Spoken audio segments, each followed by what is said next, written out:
Hi friends, welcome back to A to Z info channel. మిత్రులారా, మనం ఇంతకుముందు వీడియోలలో పార్ట్ 1 అంటే గ్రాండ్ టెస్ట్ 1కి సంబంధించి మనం సోషల్ స్టడీస్ కంటెంట్ బోధనా పద్ధతులకు సంబంధించి 1 నుంచి 24 ప్రశ్నలు ప్రాక్టీస్ చేయడం జరిగింది. మరియు రెండవ గ్రాండ్ టెస్ట్ వీడియోలో మనం 25 నుంచి 50 ప్రశ్నలు ప్రాక్టీస్ చేయడం జరిగింది. మరి ఈరోజు ఈ ప్రాక్టీస్ సెషన్లో 51వ ప్రశ్న నుంచి 100 వరకు మనము ఈరోజు ప్రాక్టీస్ చేద్దాము. మిత్రులారా, మీ అందరికీ నేను ఒక విన్నపం చేస్తున్నాను. మీకు ఇలాంటి కంటెంట్ మరిన్ని కావాలంటే, మరిన్ని అప్డేట్స్ కావాలంటే తప్పకుండా మీరు నా ఛానల్ని సబ్స్క్రైబ్ చేయండి, లైక్ చేయండి, మిత్రులందరికీ షేర్ చేయండి. మీకేమైనా సందేహాలు ఉన్నట్లయితే కామెంట్ సెక్షన్లో తెలియజేయండి. ఓకే మిత్రులారా, మనం ఈ వీడియో మధ్యలో నేను కొన్ని టెక్నిక్స్ కూడా చెప్పడం జరుగుతుంది. మరి ఏ ప్రశ్నని ఏ విధంగా గుర్తుపెట్టుకోవాలి, కొన్ని నిర్వచనాలను కొన్ని కొండ గుర్తుతో ఎలా గుర్తుపెట్టుకోవాలి, మరియు ఎగ్జామ్ రాసే విధానంలో కూడా కొన్ని టెక్నిక్స్ను వివరిస్తూ ఉంటాను మధ్య మధ్యలో. ఓకే, మరి మిత్రులారా, ఆలస్యం చేయకుండా మనము ప్రాక్టీస్ సెషన్లోకి వెళ్ళిపోదాము. మరి ఈరోజు సెషన్లో 51వ ప్రశ్న ఏమున్నదో చూద్దాం. లోప నిర్ధారణ నికషాల గురించి నిర్వచించిన వారు. లోప నిర్ధారణ నికషాల గురించి లేదా లోప నిర్ధారణ మూల్యాంకనం గురించి నిర్వచించిన వారు. A Hagen, B Thorndike, C Burdon, D A మరియు బి. అంటే ఇక్కడ మరి సరి అయిన సమాధానం వచ్చేసి మనకు ఆప్షన్ ఏ అండ్ బి. అంటే ఆప్షన్ డి, ఏ మరియు బి రెండు కూడా సరైనవే. So option is D. మరి ఇలాంటి ప్రశ్నలు వచ్చినప్పుడు మనం ఏం చేయాలి గుర్తుపెట్టుకోండి. ఏ బి, బీసీ ఏది సరైనది ఇట్లా ఉంటాయి కదా, 2-3 కలిపి ఒకసారి అడుగుతూ ఉంటాడు. అలాంటప్పుడు మీరు ఆలోచన చేయకుండా ఎమ్మటే డైరెక్ట్గా టకీమని మీరు ఆన్సర్ పెట్టవచ్చు, ఏ మరియు బి అని. ఓకేనా, ఇది ఒక టెక్నిక్ ఎగ్జామ్లో.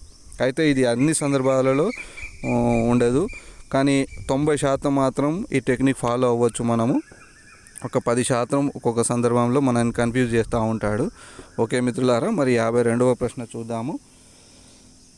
రాత నైపుణ్యం, బోధన విధానం, పాఠశాల పరిపాలన అభివృద్ధి కరికులం రచించడానికి ఈ మాపనం ఉపయోగపడుతుంది.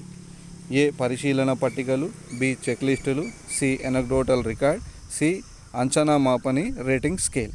మరి దీనిలో సరైన సమాధానం ఆప్షన్ డి, అంచనా మాపని రేటింగ్ స్కేల్. ఓకే, 53వ ప్రశ్న. విషయతంత్ర పరీక్షలు మన దేశంలో ప్రవేశపెట్టాలి అని సూచించిన వారు. విషయతంత్ర పరీక్షలు అంటే ఏంటిది? బహుళైచ్ఛిక ప్రశ్నల్ని విషయతంత్ర పరీక్షలు అంటాము. మరి మన భారతదేశంలో ప్రవేశపెట్టాలని సూచించినది ఎవరు?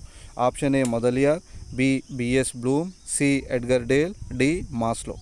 మరి సరి అయిన సమాధానం ఇక్కడ Benjamin S Bloom, B S Bloom. Okay, option B. 54వ ప్రశ్న. వ్యక్తుల సర్దుబాటు కోసం సహాయపడే ఇంటర్వ్యూ. వ్యక్తుల సర్దుబాటు కోసం అంటే వ్యక్తి సర్దుబాటు చేసుకోవడం అంటే ఏంటిది? ఏదైనా ఒక వ్యక్తి కొన్ని ఏమంటారు వాటిని, పరేషాన్లు ఉంటాయి కదా, అంటే వాళ్ళకు కొన్ని ఇబ్బందులు, ఏదైనా జీవితంలో కొన్ని సంఘటనలు జరిగి డిప్రెషన్కి వెళ్ళిన సందర్భాలలో వాళ్ళకు ఎలాంటి మంత్రణం అవసరం, ఎలాంటి ఇంటర్వ్యూ అవసరం. ఓకే, మరి option A directive interview, option B diagnostic interview, C treatment interview, D non direct interview.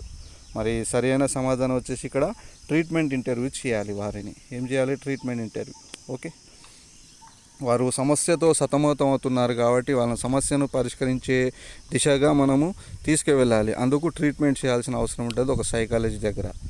Okay, మరి 55వ ప్రశ్న. ఈ రకం మూల్యాంకనాన్ని బోధనాభ్యసన ప్రక్రియ జరుగుతున్నప్పుడు చేస్తారు.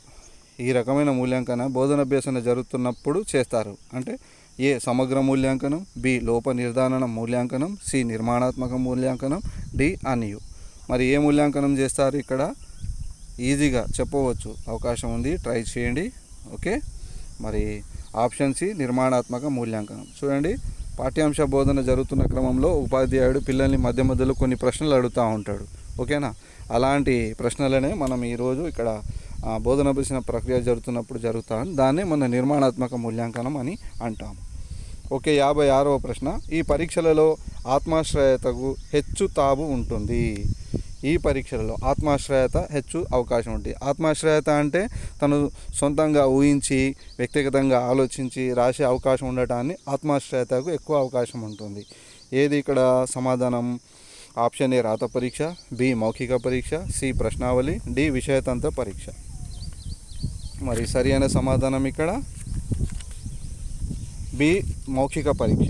ఓకే, మౌఖిక పరీక్షలో మనిషి ఊహించి ఆలోచించి సమాధానాలు చెప్తూ ఉంటారు. జనరల్గా మనం కూడా చూడండి, కొన్ని సందర్భాల్లో ప్రశ్నలు అడిగినప్పుడు మనము టకీమని ఆన్సర్ చెప్పలేము, ఊహిస్తూ ఉంటాము, ఆలోచిస్తూ ఉంటాము. చూసిరా, అలాంటిదే ఇది. ఓకే, ఆత్మాశ్రయత అన్నట్టు. ఓకే, 57వ ప్రశ్న. మూల్యాంకనం ఒక అవిరళ ప్రక్రియ, విద్యా విధానంలో అంతర్భాగమై విద్యా లక్ష్యాల్లో సన్నిహిత సంబంధం కలిగి ఉంటుంది అని చెప్పినది ఎవరు? A Kothari commission, B Scriven, C Ralph Tyler, D Stufflebeam. మూల్యాంకనం అట ఒక అవిరళ ప్రక్రియ, విద్యా విధానంలో అంతర్భాగమై విద్యా లక్ష్యాల్లో సన్నిహిత సంబంధం కలిగి ఉంటుంది. మరి ఎవరు చెప్పారు అంటే ఇది option A Kothari commission. Okay, తర్వాత 58వ ప్రశ్న. విద్యార్థులలో అత్యల్ప వ్యత్యాసాలను సైతం నికష గుర్తించగలిగితే అది.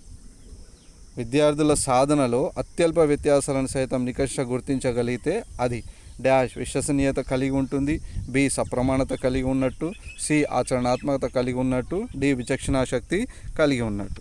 ఓకే, మరి దీనికి సరైన సమాధానం ఆప్షన్ డి విచక్షణా శక్తి కలిగి ఉన్న నికషలు మాత్రమే అత్యల్ప వ్యత్యాసాలను కూడా గుర్తించగలుగుతారు.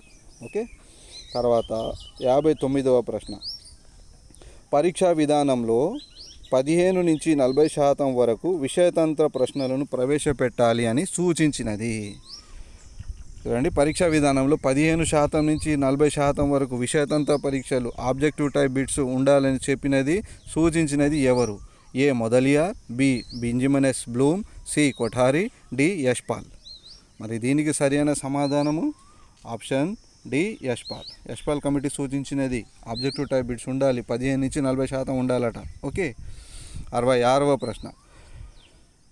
బెంజమిన్ ఎస్ బ్లూమ్ అతని అనుచరులు మూల్యాంకన రంగంలో పరిశోధనలు చేసి విద్యా ప్రక్రియలో ఎన్ని పరస్పర సంబంధాలు ఉంటాయి అని తెలిపాను. బిఎస్ బ్లూమ్ అతని అనుచరులు మూల్యాంకన రంగంలో పరిశోధనలు చేసి విద్యా ప్రక్రియలో ఎన్ని పరస్పర సంబంధాలు ఉంటాయి అని తెలిపాను. Option A 4, B 3, C 2, D 5. మరి సరి అయిన సమాధానం ఇక్కడ మనకు చూసుకున్నట్లయితే 3. ఓకే, ఎన్ని పరస్పర సంబంధాలు? 3 పరస్పర సంబంధాలు కలిగి ఉంటాయని బిఎస్ బ్లూమ్ అతని అనుచరులు తెలిపారు. 61వ ప్రశ్న. సాంఘిక అధ్యయనంలో అతి ప్రధానమైన అంశం ఏంటిది? చరిత్ర, భౌగోళిక శాస్త్రం, పౌరశాస్త్రం, అర్థశాస్త్రం. మరి సరి అయిన సమాధానం ఇక్కడ చరిత్ర. ఓకే, సాంఘిక అధ్యయనంలో అతి ప్రధానమైనది. చూడండి, సోషల్ స్టడీస్లో చాలా ముఖ్యమైన పార్ట్ ఏది అంటే చరిత్ర ద్వారానే మనము అన్ని విషయాలు తెలుసుకుంటాం, అన్ని విషయాలు నేర్చుకుంటాం. ప్రతిదీ చరిత్ర లేనిది మనిషి పురోగతి ఉండదు, మనిషి పురోగతి చెందలేడు, అభివృద్ధి చెందలేడు, ముందుకు వెళ్ళలేడు. చరిత్ర చాలా ప్రధానమైనది. అందుకే సామాజిక శాస్త్రాల్లో చరిత్రకు మొదటి ప్రాధాన్యత కలదు. 62వ ప్రశ్న. ఒక వ్యక్తి గణిత, రసాయన, సాంకేతిక పరిజ్ఞానం కలిగి ఉండవచ్చు, కానీ అతడి సహచరుల పట్ల సరైన వైఖరి లేకపోతే అతను ఒక సవ్యమైన పౌరుడిగా జీవించలేడు. ఓకే, ఒక వ్యక్తి గణిత, రసాయన, సాంకేతిక పరిజ్ఞానం కలిగి ఉండవచ్చు, కానీ అతడి సహచరుల పట్ల సరైన వైఖరి లేకపోతే అతను ఒక సవ్యమైన పౌరుడిగా జీవించలేడు అని చెప్పినది ఎవరు? Wesley, Moffat, James, Michaelin. మరి సరి అయిన సమాధానం ఇక్కడ ఆప్షన్ బి ముఫట్. చూడండి, మనకు ఎంత టాలెంట్ అయినా ఉండొచ్చు, ఎంత టాలెంట్ అయినా ఉండి మనకు ఎంత నాలెడ్జ్ ఉన్నా కానీ, ఎంత టాలెంట్ ఉన్నా కానీ, ఎంత అత్యున్నత స్థాయిలో ఉన్నా కానీ మనం మన సహచరులతో అంటే మన కొలీగ్స్తో కానీ, మన కుటుంబ సభ్యులతో కానీ, మన స్నేహితులతో కానీ, ఇరుగు పొరుగు వారితో కానీ సరిగా మనం మసలుకోలేనప్పుడు మనకు ఎంత టాలెంట్ ఉన్నా వృధా. అందుకే ఆ మాటనే ఇక్కడ ముఫట్ చెప్పడం జరిగింది. ఓకే, 63వ ప్రశ్న. ఒక ఉపాధ్యాయుడికి పాఠ్య విషయాన్ని ఎన్నుకోవడంలో, బోధనా పద్ధతిని ఎన్నుకోవడంలో కీలక పాత్ర వహిస్తాయి. చూడండి, ఈ క్రింది అంశం ఉపాధ్యాయుడి పాఠ్య విషయాన్ని ఎన్నుకోవడం, బోధనా పద్ధతి ఎన్నుకోవడంలో కీలక పాత్ర వహిస్తాయి. ఏ ఆశయాలు, బి విలువలు, సి లక్ష్యాలు, డి అన్నీ. మరి సరి అయిన సమాధానం ఇక్కడ లక్ష్యాలు. చూడండి, ఏదున్నా కానీ ఉపాధ్యాయుడు ఒక పాఠ్యాంశాన్ని పిల్లవాడికి బోధించాలంటే ముందు తను లక్ష్యాలను ఏర్పాటు చేసుకోవాలి. ఆ లక్ష్యాల తదనుగుణంగా తన పాఠ్య బోధనను కొనసాగించి విద్యార్థుల పురోభివృద్ధి కోసం, విద్యార్థుల జ్ఞానాభివృద్ధి కోసం ప్రయత్నం చేయాలి. సో లక్ష్యాలు అనేవి చాలా ముఖ్యమైనవి. ఓకే, 64వ ప్రశ్న. కుటుంబం, రాష్ట్రం, సమాజం వంటి పదాల భావం ఇది ఏ లక్ష్యం? కుటుంబం, రాష్ట్రం, సమాజం వంటి పదాల భావం ఇది ఏ లక్ష్యం? ఏ జ్ఞానం, బి వినియోగం, సి నైపుణ్యం, డి అవగాహన. చూడండి, ఈ ప్రశ్నకు సరైన సమాధానం అవగాహన. ఓకే, చూడండి, కుటుంబం, రాష్ట్రం, సమాజం వీటిపై మనకు అవగాహన కల్పించాలి. ఎవరికి? విద్యార్థులకు. ఓకేనా?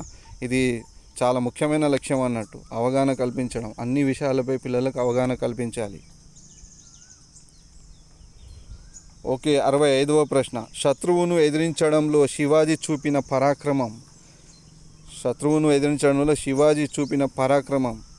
ఆప్షన్ ఏ ప్రశంస, బి అవగాహన, సి వినియోగం, డి జ్ఞానం. మరి ఇక్కడ శత్రువును ఎదిరించి శివాజీ చూపిన పరాక్రమాన్ని మనం ఏం చేస్తాం? ప్రశంసిస్తాం. కాబట్టి సరైన సమాధానం ఆప్షన్ ఏ ప్రశంస. 66వ ప్రశ్న.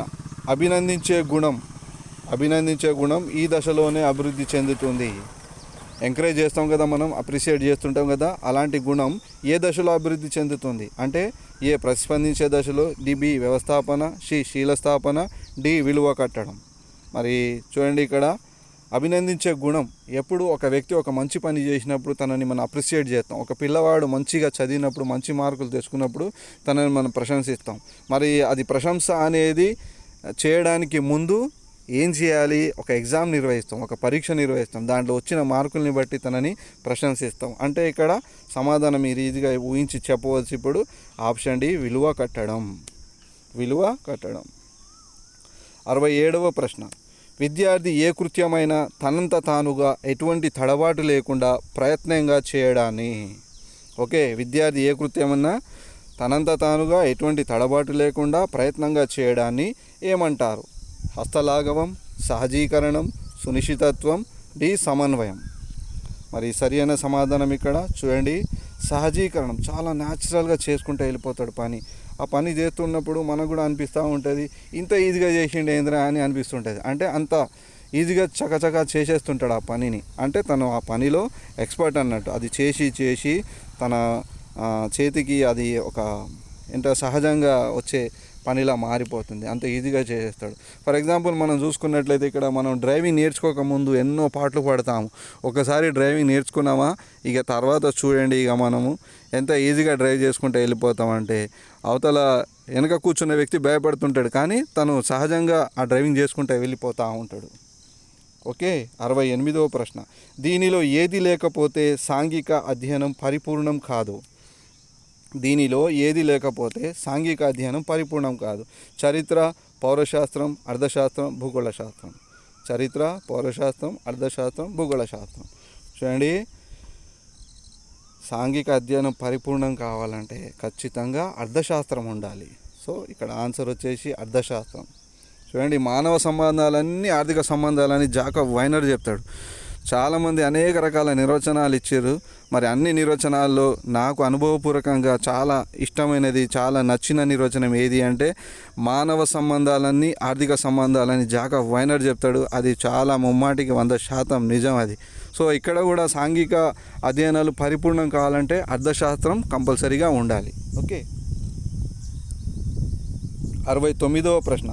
ఒక పాఠం లేదా బోధనాభ్యసన ప్రక్రియ ప్రారంభించే ముందు ఈ మూల్యాంకనాన్ని చేస్తారు. చూడండి, ఒక లెసన్ స్టార్ట్ చేసే ముందు ఉపాధ్యాయుడు ఒక మూల్యాంకనం చేస్తాడు. ఆ మూల్యాంకనం ఏది? చెప్పొచ్చు ఈజీగా. నిర్మాణాత్మక మూల్యాంకనం, సమగ్ర మూల్యాంకనం, లోప నిర్ధారణ మూల్యాంకనం, ఏది కాదు. చూడండి, ఇక్కడ సరైన సమాధానం ఆప్షన్ సి లోప నిర్ధారణ మూల్యాంకనం. ముందు విద్యార్థుల్ని అంచనా వేయాలి. ఒక పాఠ్యాంశాన్ని బోధించే ముందు ఉపాధ్యాయుడు విద్యార్థుల్ని అంచనా వేయాలి. విద్యార్థులను అంచనా వేయాలంటే లోప నిర్ధారణ మూల్యాంకనం చేయాలి. ఆ ప్రశ్నలకు సంబంధించి, ఆ టాపిక్కి సంబంధించి పూర్వ జ్ఞానాన్ని పరిశీలించాలి. దాన్ని బట్టి మనం ఇక్కడ మన స్ట్రాటజీని అంటే బోధన వ్యూహాన్ని ఎన్నుకునే అవకాశం ఉంటుంది, ఎన్నుకోవచ్చు. ఓకే, మరి ఆ పిల్లలకు కొద్దిగా అవగాహన ఉందంటే మనం కొద్దిగా స్టాండర్డ్ పెంచేసి మనం చెప్తాం. ఓకే, మరి లోప నిర్ధారణ మూల్యాంకనంతో మనం లెసన్ను మొదలుపెట్టే ముందు చేసే మూల్యాంకనం అది. చూడండి, 70వ ప్రశ్న. సముద్ర సామీప్యం, జనాభా, పరిశ్రమలు మొదలైన అంశాల ఆధారంగా ఒక ప్రదేశం అభివృద్ధిని గురించి చెప్పడం. సముద్ర సామీప్యం, జనాభా, పరిశ్రమలు మొదలైన అంశాల ఆధారంగా ఒక ప్రదేశం అభివృద్ధిని గురించి చెప్పడం. మూల్యాంకనం, విశ్లేషణ, వినియోగం, సంశ్లేషణ. మరి దీంట్లో సరైన సమాధానం వచ్చేసి సంశ్లేషణ. అన్నిటిని కలిపి ఆ ప్రాంతం గొప్పది అని మనం చెప్పడం, ఆ ప్రాంతం గురించి చెప్పడం సంశ్లేషణ. ఓకే. 71వ ప్రశ్న. పరీక్షా విధానంలో ప్రముఖమైన స్థానాన్ని వహిస్తాయి విషయతంత్ర పరీక్షలు, వ్యాసరూప పరీక్షలు, మౌఖిక పరీక్షలు, బహుళైచ్ఛిక పరీక్షలు. ఓకే. మరి ఇక్కడ సరైన సమాధానం వచ్చేసి వ్యాసరూప పరీక్షలు. కంపల్సరీ వ్యాసరూప పరీక్షలు ఉండాల్సిందే ప్రతి ఎగ్జామ్లో. ఈవెన్ మీరు ఫార్మేటివ్ అసెస్మెంట్ FA1 FA2 చేసినప్పుడు కనీసం ఒక్క ప్రశ్న అయినా ఇవ్వాల్సి ఉంటుంది. ఇచ్చినప్పుడే పిల్లవాడికి మీరు స్వతంత్రంగా రాసే అవకాశాన్ని కల్పించిన వారు అవుతారు. సో ఈ పరీక్షా విధానంలో వ్యాసరూప పరీక్షలు అనేవి చాలా చాలా ప్రముఖ స్థానాన్ని ఆక్రమించాయని చెప్పవచ్చు. మనం ఆ అవకాశం కూడా కల్పించాలి పిల్లలకు. అప్పుడు క్రియేటివిటీ డెవలప్ అవుతుంది. వాళ్ళు సొంతంగా ఆలోచించి రాసే అవకాశం కల్పించిన వారం అవుతాం. ఓకే. 72వ ప్రశ్న. ప్రస్తుత సమాజంలో తలెత్తుతున్న సమస్యలను పరిశీలించి, విశ్లేషించి పరిష్కరించడానికి ఇది ఉపకరిస్తుంది. సమాజంలో తలెత్తుతున్న సమస్యలు ఉన్నాయా, వాటిని పరిశీలించి, విశ్లేషించి పరిష్కరించడానికి ఇది ఉపకరిస్తుంది. ఏది? పౌరనీతి శాస్త్రం, అర్థశాస్త్రం, చరిత్ర, భూగోళ శాస్త్రం. జవాబు మీరు చాలా ఈజీగా చెప్పవచ్చు. చూడండి, ఆప్షన్ సి చరిత్ర. చూడండి, చరిత్ర. ఓకే. ఇప్పుడు జరుగుతున్న సమాజంలో అనేక సంఘటనలు జరుగుతున్నాయి. పూర్వపరాలు వెనక చరిత్రను ఒకసారి పరిశీలించి చూసి దాంట్లో సమస్యలు ఏమైనా మనం పరిష్కారం చేయగలమేమో ఆలోచించవచ్చు. అవి ఉపకరిస్తాయి మనకు సమస్యల సాధన కోసం. 73వ ప్రశ్న. నైపుణ్యాలు సాధించడంలో ఇది అత్యున్నత పాత్ర వహిస్తుంది. నైపుణ్యాలు, స్కిల్స్ని మనం సాధించే క్రమంలో ఇవి అత్యున్నత పాత్ర వహిస్తాయట. ఏంటివి? హస్తలాఘవం, సునిశ్చితత్వం, సమన్వయం, అనుకరణ. మరి సరైన సమాధానం వచ్చేసి ఇక్కడ అనుకరణ. ఓకే. నైపుణ్యాలు సాధించాలంటే మనం అనుకరించాలి. చూడండి, ఏదైనా ఒక పని మనం నేర్చుకోవాలనుకుంటే ఆ పని నేర్చుకునే ముందు మనం ఆ పనిలో బాగా పర్ఫెక్ట్ ఉన్న వ్యక్తిని చూసి మనం నేర్చుకుంటాము. సో మనం చూసి నేర్చుకోవడం, అనుకరణ ద్వారా నేర్చుకోవడం. చూడండి, ఒక ఎలక్ట్రీషియన్ వర్క్ మీరు నేర్చుకోవాలని అనుకోండి, వెళ్ళండి. మీరు ఒక ఎలక్ట్రీషియన్ దగ్గర మీరు అసిస్టెంట్గా జాయిన్ అయినప్పుడు తను ఏం చేస్తున్నాడు, ఎలా చేస్తుండు, ఏ విధంగా చేస్తుండు, కనెక్షన్లు ఏమి ఇస్తుండు, వైరింగ్ ఎలా చేస్తుండు, ఫిట్టింగ్ ఎలా చేస్తుండు, స్విచ్లు ఎలా చేస్తుండు, ఇలాంటి అన్ని అంశాలు ఉంటాయి కదా. అవన్నీ ఎట్లా మనం చూసి వాటిని అనుకరిస్తాం, సేమ్ కాపీ చేస్తుంటాం. ఓకే. అట్లా పని నేర్చుకోవడానికి ఉపయోగపడుతుంది. నైపుణ్యాలు, స్కిల్స్ నేర్చుకోవడంలో అనుకరణ చాలా ఉపయోగపడుతుంది. ఓకే. 74వ ప్రశ్న. జీవిత తత్వం ఈ దశలో అభివృద్ధి చెందుతుంది. శీలస్థాపనం, వ్యవస్థాపనం, విలువ కట్టడం, గ్రహించడం. చూడండి, దీనికి సరైన సమాధానం వ్యవస్థాపనం చేసినప్పుడు మాత్రం జీవిత తత్వం మనకు తెలిసి వస్తుంది. అంటే నిజ జీవితంలోకి మనం అడుగుపెట్టినప్పుడు, నిజ జీవితంలో నీకు నువ్వుగా సొంతంగా బతికే అవకాశం, బతికే సందర్భం వచ్చినప్పుడు మాత్రమే అది వ్యవస్థాపన అనిపించుకుంటుంది. ఆ వ్యవస్థాపన దశలోనే మనకు జీవిత తత్వం తెలుస్తుంది. అప్పుడు తెలుస్తుంది తల్లిదండ్రుల విలువ, అప్పుడు తెలుస్తుంది నాన్న విలువ, అప్పుడు తెలుస్తుంది డబ్బు విలువ, అప్పుడు తెలుస్తుంది కుటుంబం విలువ, అప్పుడు తెలుస్తుంది బంధాల విలువ, అప్పుడు తెలుస్తుంది అన్ని విలువలు తెలుస్తాయి. అంటే వ్యవస్థాపన దశలో మనకు జీవిత తత్వం తెలుస్తుంది. గుర్తుపెట్టుకోండి. ఓకే. మీరు కూడా ఇప్పుడు జీవిత తత్వం తెలుసుకునే క్రమంలో ఉన్నారు. ఇంతవరకు మీ తల్లిదండ్రులపై మీరు ఆధారపడ్డారు. ఈరోజు మీరు టెట్ ఎగ్జామ్ రాసి తర్వాత DSC రాసి జీవితంలో మీరు స్థిరపడాలనుకుంటున్నారు. కాబట్టి మీకు జీవిత తత్వం కొంత తెలిసి వచ్చింది. ఇంకా తెలుసుకోవాల్సిన అవసరం ఉంది. అంటే మీరు వ్యవస్థాపన దశలో ఉన్నారు ఇప్పుడు. ఓకే. మరి 75వ ప్రశ్న. విద్యార్థి రకరకాల నాణాలు సేకరించి ఆల్బమ్గా తయారు చేస్తాడు. ఏ స్పష్టీకరణ? చూడండి, విద్యార్థి రకరకాల నాణాలను సేకరించి ఆల్బమ్ని తయారు చేస్తాడట. ఏంటిది? ఇది వైఖరియా, నైపుణ్యమా, వినియోగమా, అభిరుచియా? సరైన సమాధానం మీరు ఈజీగా చెప్పవచ్చు, అభిరుచి. చూడండి, ఒక్కొక్కరికి ఒక్కొక్క హాబీ ఉంటుంది. మీ హాబీ ఏంటంటే పాటలు పాడటం, మీ హాబీ ఏంటంటే కరెన్సీ సేకరించడం, మీ హాబీ ఏంటంటే పాత కరెన్సీ సేకరించడం, ఇలా ఉంటాయి కదా. అది అభిరుచి. అందరికీ ఒకలా ఉండదు, ఒక్కొక్కరు ఒక పని చేస్తూ ఉంటారు. ఇక్కడ నాణాలు సేకరించి ఆల్బమ్గా తయారు చేసిండు విద్యార్థి అంటే తన అభిరుచి అది. ఓకే. 76వ ప్రశ్న. కోటలు, పిరమిడ్లు, పనిముట్లు, నమూనాలు చక్కగా తయారు చేయగలుగుతాడు. దీనికి ఏ స్పష్టీకరణకు సంబంధించింది ఇది? వినియోగమా, అవగాహన, అభిరుచియా, నైపుణ్యమా? ఓకే, మరి సరియైన సమాధానం చూడండి. కోటలట, పిరమిడ్లు, పనిముట్లు, నమూనాలు చక్కగా తయారు చేయడం అనగానే మనం గుర్తుపెట్టుకోవాలి నైపుణ్యం అని. ఓకే, తర్వాత 77వ ప్రశ్న. ప్రపంచంలో భౌతిక సాంస్కృతిక అంశాలు ఏ విధంగా విస్తరించి ఉన్నాయో ఇది వివరిస్తుంది. ప్రపంచంలో భౌతిక సాంస్కృతిక అంశాలు ఏ విధంగా విస్తరించి ఉన్నాయో ఇది వివరిస్తుంది. భౌతిక అంశాలు, సాంస్కృతిక అంశాలు దేనివల్ల తెలుస్తే మనకు? భూగోళ శాస్త్రం, చరిత్ర, పౌరశాస్త్రం, అర్థశాస్త్రం. ఇక్కడ చరిత్ర కాదు, మీరు పొరపాటు పడవద్దు. సాంస్కృతిక అంశాలంటే మీరు చరిత్ర అని వెళ్ళిపోతారు, కానీ దానికి ముందు భౌతిక అంశాలు అన్నాడు. భౌతిక అంశాలంటే ఏంటిది? ఖండాలు, సముద్రాలు, పర్వతాలు, పీఠభూములు, మైదానాలు, లోయలు ఇవన్నీ వస్తాయన్నట్టు దాన్ని. మరి ఇవన్నీ మనం విస్తరించున్నాయో తెలుసుకోవడానికి ఉపయోగించేది ఏది అంటే ఇక్కడ భూగోళ శాస్త్రం, ఆప్షన్ ఏ. ఓకే, తర్వాత 78. ఇది ఒక పురాతనమైన శాస్త్రం. భూగోళ శాస్త్రం, పౌరశాస్త్రం, అర్థశాస్త్రం, చరిత్ర చాలా పురాతనమైనది గుర్తుపెట్టుకోవాలి. చాలా పురాతనమైనది. ఏంటిది పురాతనమైనది? చరిత్ర. ఓకే, సరైన సమాధానం చరిత్ర.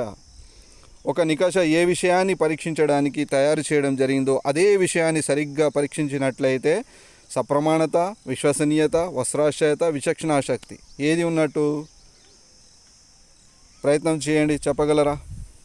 ఏ విషయాన్ని అయితే వాళ్ళు పరీక్షించడానికి తయారు చేశారో ఆ విషయాన్ని ఖచ్చితంగా పరీక్షించింది, అప్పుడు అది సప్రమాణత కలిగి ఉన్నట్టు.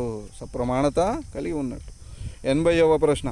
వీటిని ఉపయోగించి వ్యక్తుల వైఖరి, అభిరుచి, అభిప్రాయాలు మొదలైన వాటిని గురించి సమాచారాన్ని సేకరించవచ్చు.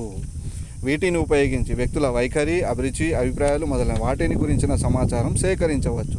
Interview, rating scale, checklist, ప్రశ్నావళి. మరి సరైన సమాధానం ఇక్కడ ప్రశ్నావళి. ఓకే, క్వశ్చనైర్ ద్వారానే మనం చాలా విషయాలు తెలుసుకోవడం జరుగుతుంది. చూడండి, జనరల్గా మనకు సర్వేలు అడుగుతూ ఉంటారు. ఆ సర్వేలలో ఏంటిది? వాళ్ళు అన్ని ప్రశ్నలే అడుగుతారు. మనం ఆ ప్రశ్నలకు మనం సమాధానాలు ఇచ్చేదాన్ని బట్టి వాళ్ళు మున్ముందు ఏ పనులు చేయాలి, ఏది చేయకూడదు, మన ఆలోచనలు ఏంటో వాళ్ళకి తెలుస్తాయి. ఓకే, ప్రశ్నావళి. తర్వాత 81వ ప్రశ్న. విద్యార్థి కొత్త విషయాలను వాటి ప్రాముఖ్యాన్ని ఆమోదిస్తారు. ఏ స్పష్టీకరణ? విద్యార్థి కొత్త విషయాలను వాటి ప్రాముఖ్యాన్ని ఆమోదిస్తారు. ఏ స్పష్టీకరణ?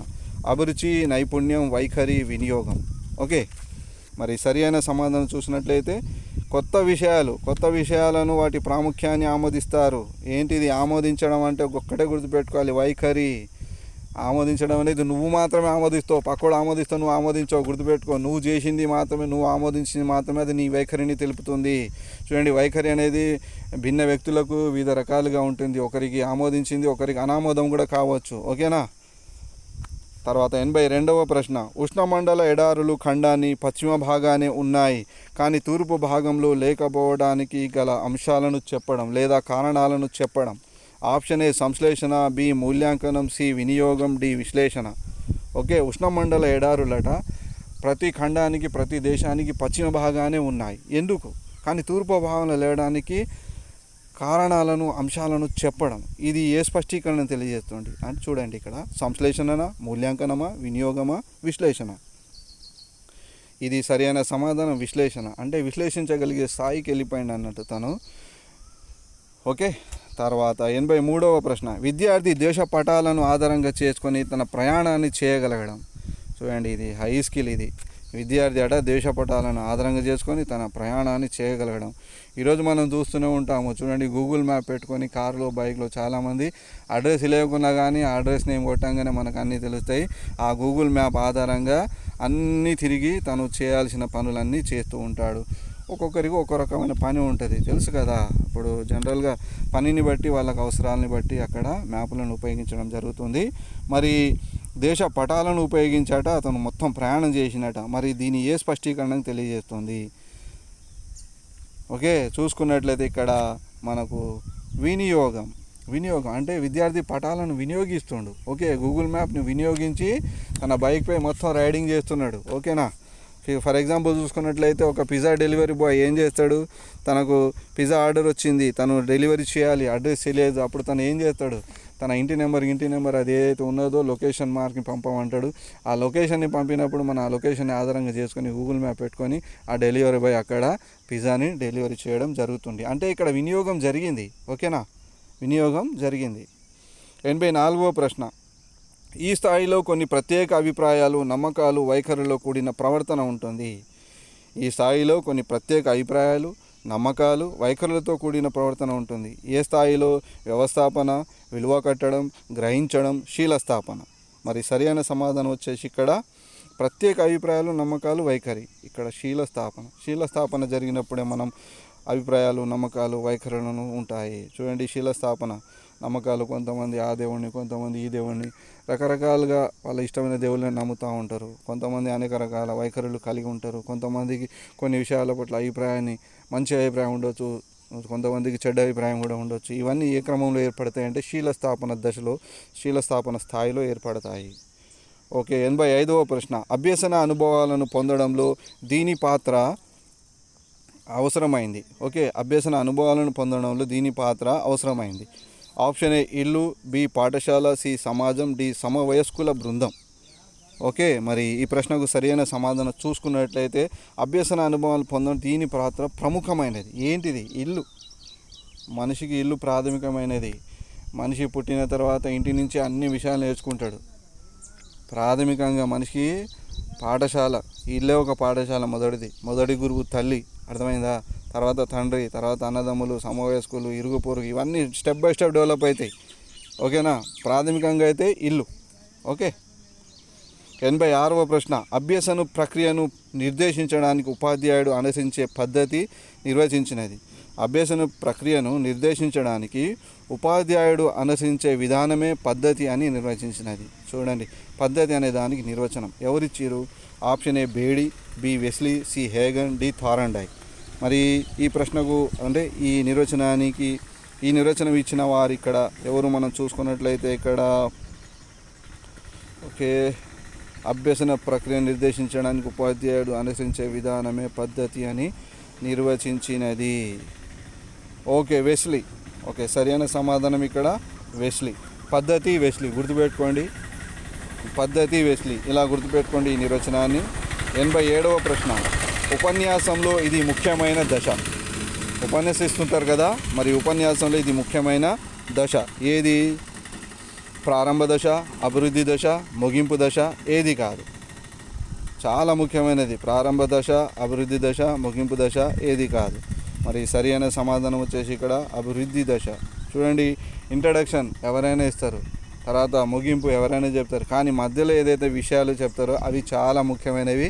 ఆ ఇంపాక్ట్ అనేది ఎవరైతే అక్కడ ఉపన్యాసకులు ఉన్నారో, అక్కడ సభికులు ఎవరైతే ఉన్నారో వాళ్ళందరిని ఉద్దేశించి మాట్లాడుతున్నప్పుడు తన ఉపన్యాసంలో తను చెప్పే విషయం ఏదైతే సబ్జెక్ట్ అయితే ఉన్నదో దాని ప్రభావం అక్కడ కూర్చున్న అక్కడ ఆసీనులైన ప్రేక్షకులందరికీ అలరించే విధంగా ఉండాలి, వాళ్ళని అభివృద్ధి పరిచే విధంగా ఉండాలి.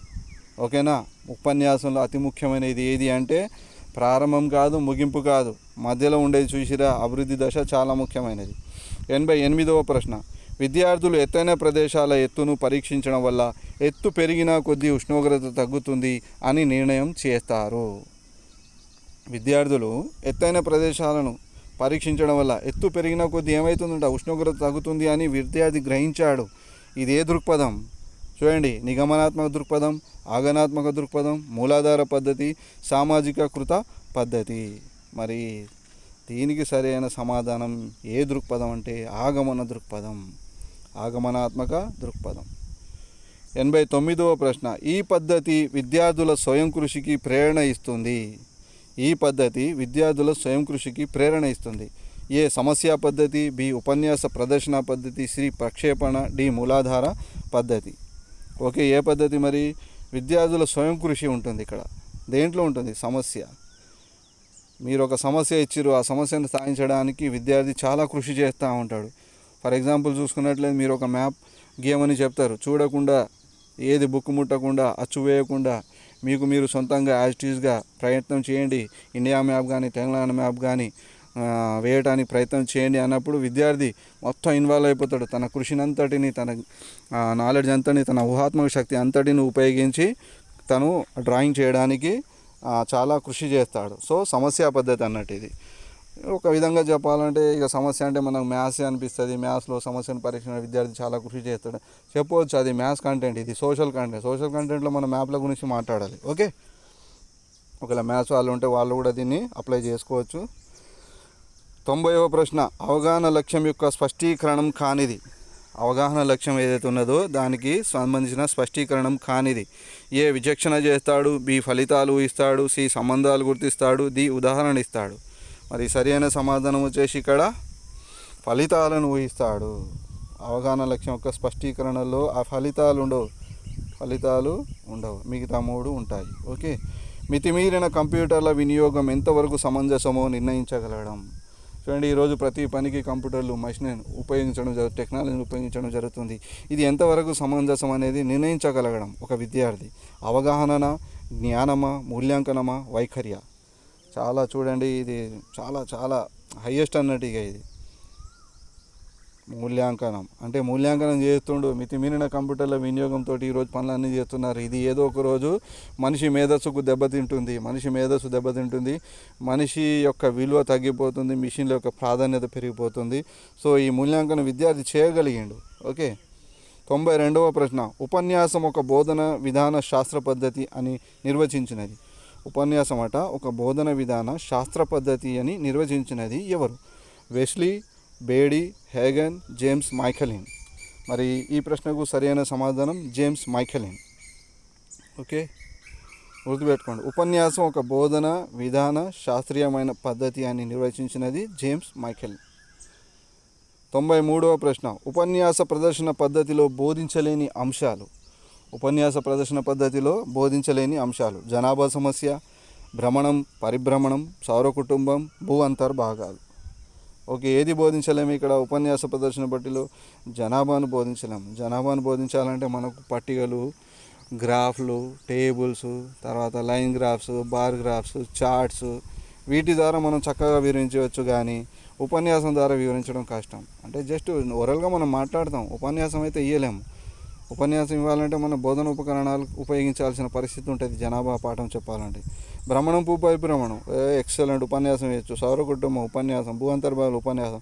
కానీ జనాభా అలా కాదు, ఇక్కడ లెక్కలు ఉంటాయి. ఇవి ఇక్కడ మొత్తం చెప్పాల్సింది ఉంటుంది.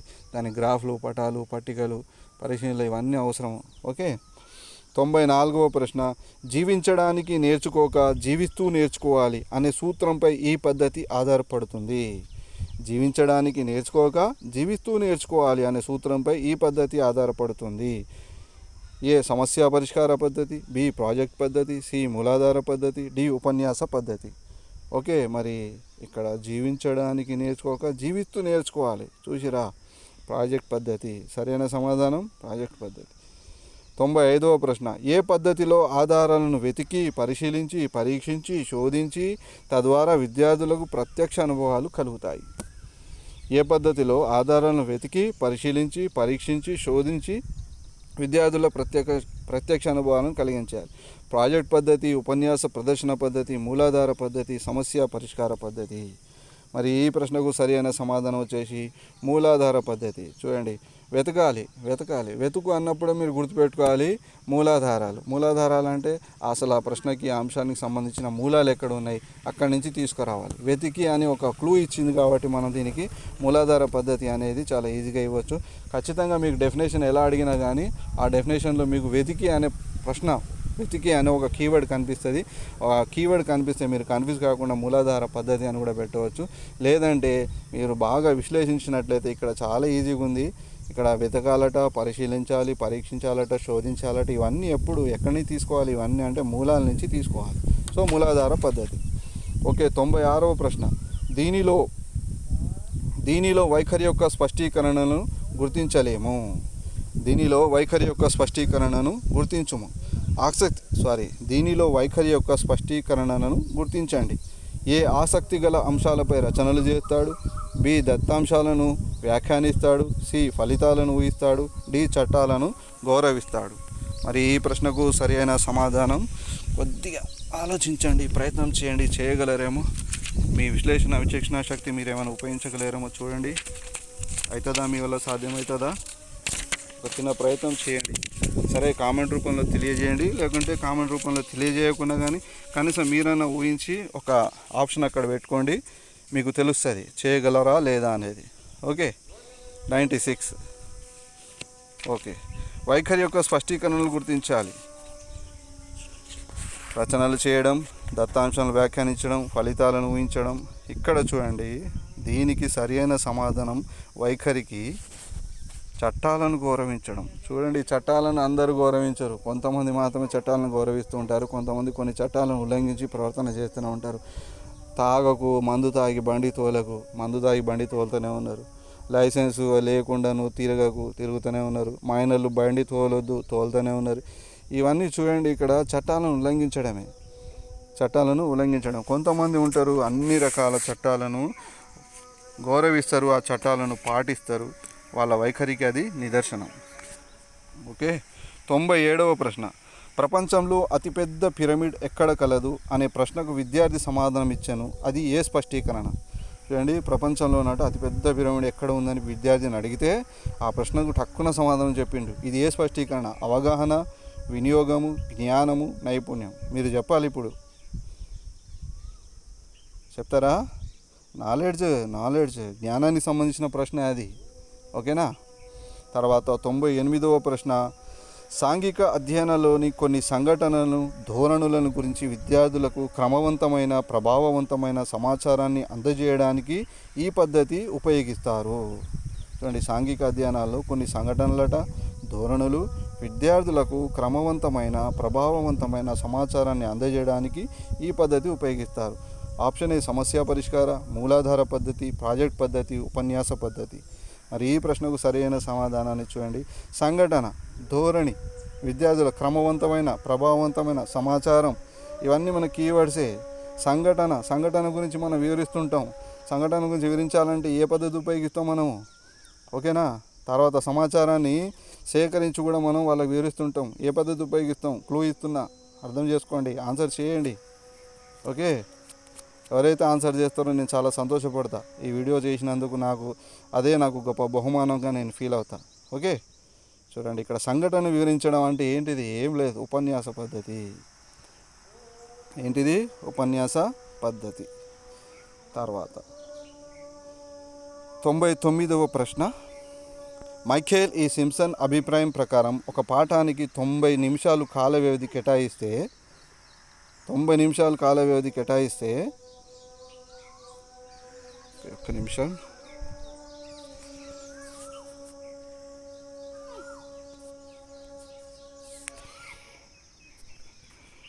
సారీ మిత్రులారా, కొద్దిగా టెక్నికల్ ప్రాబ్లం వచ్చింది. మైఖేల్ ఈ సింప్సన్ ప్రకారం ఒక పాఠానికి 90 నిమిషాల కాల వ్యవధి కేటాయిస్తే దానిలో నియోజిత అధ్యాయం ఎంత కాల వ్యవధి కేటాయించాలి? నియోజితాలంటే అసైన్మెంట్ అన్నట్టు. నియోజితం అంటే ఏంటిది? అసైన్మెంట్. కొన్ని విషయాలు మనకి ఇంగ్లీష్లో ఈజీగా అర్థమవుతాయి.